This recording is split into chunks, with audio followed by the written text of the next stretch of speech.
Hello everyone. तो आज हम एक ऐसा टॉपिक कवर करेंगे जिसके बिना प्लांट साइंस अधूरी है। तो आज हम पढ़ेंगे methods of propagation in horticulture.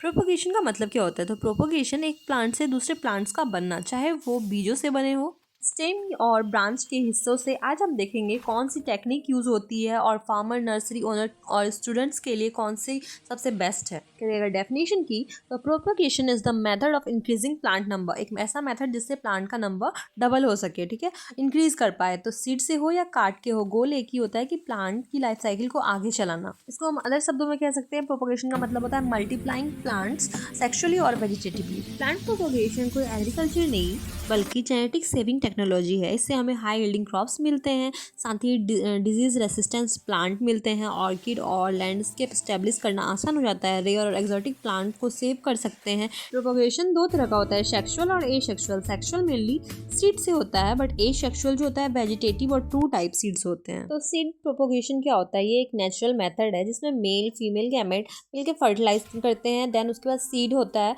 और सीड के बाद प्लांट बनते हैं, ठीक है। इसका मेनली यूज होता है vegetables, field crops, watermelons and mango root stocks में। तो प्लांट प्रोपोगेशन का एडवांटेज क्या होता है? ये ईजी होता है, लो कॉस्ट होता है और न्यू वेराइटीज इन्वॉल्व होते हैं, स्टोरेज एंड ट्रांसपोर्ट ईजी हो सकता है और seedling tend to be disease free seeds. Seed propagation के द्वारा पपाया से फ्रूट हमें क्विकली मिल जाता है। वहीं बात करें अगर हम लिमिटेशंस की, तो सीडलिंग यूनिफॉर्म नहीं होते हैं, जेनेटिक वेरिएशंस हाई होती है, लॉन्ग जुवेनाइल पीरियड होता है और सम फ्रूट्स में सीड्स से पुअर क्वालिटी देती है और टू टाइप यील्ड नहीं मिलती है। ये जो एग्जांपल है, लाइक सीडलिंग मैंगो में 7 से 10 साल में फ्रूट देता है, ग्राफ्टेड मैंगो में 3 से 4 साल में फ्रूट्स मिलता है। ये उसकी कुछ लिमिटेशंस है। वहीं अगर बात करें सीड ट्रीटमेंट की, सीड ट्रीटमेंट जर्मिनेशन इंप्रूव करने में हेल्पफुल होता है, स्कैरिफिकेशन होता है, जो सीड कोड स्टार्च वगैरह होते हैं, स्ट्रेटिफिकेशन होता है जो कोल्ड ट्रीटमेंट देते हैं, शोकिंग वाटर होता है, वाटर इम्बिबिशन होता है जिसमें केमिकल डिप्स होता है, GA3 में डिप करते हैं हम लोग सीड्स का। ये कुछ सीड ट्रीटमेंट्स हैं।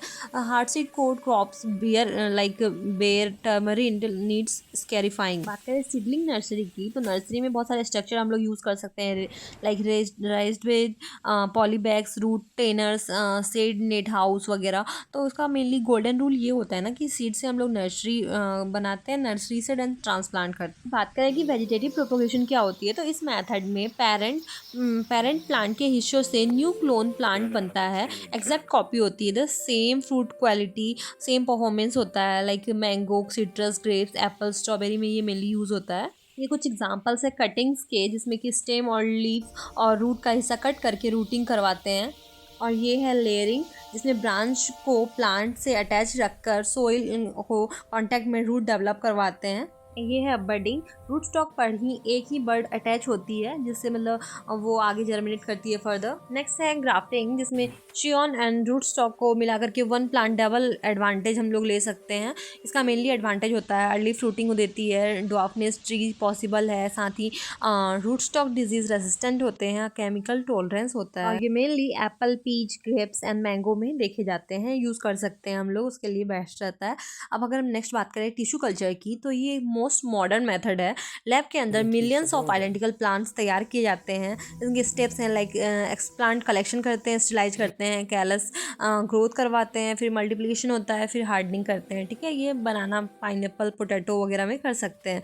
वहीं अगर हम बात करें हार्डनिंग की, तो लैब ग्रोन फ्रेजाइल प्लांट को लैब में ग्रोन किया जाता है और एक्सटर्नल सनलाइट और नेचुरल एयर के हैबिटेट में रखते हैं। अगर हम रोल इन हॉर्टिकल्चर में, तो हम लोग को हाई डेंसिटी ऑर्चर्ड प्लांट मतलब मिलता है। इससे स्मार्ट नर्सरी हम लोग कर सकते हैं टिश्यू कल्चर के यूज़ करके।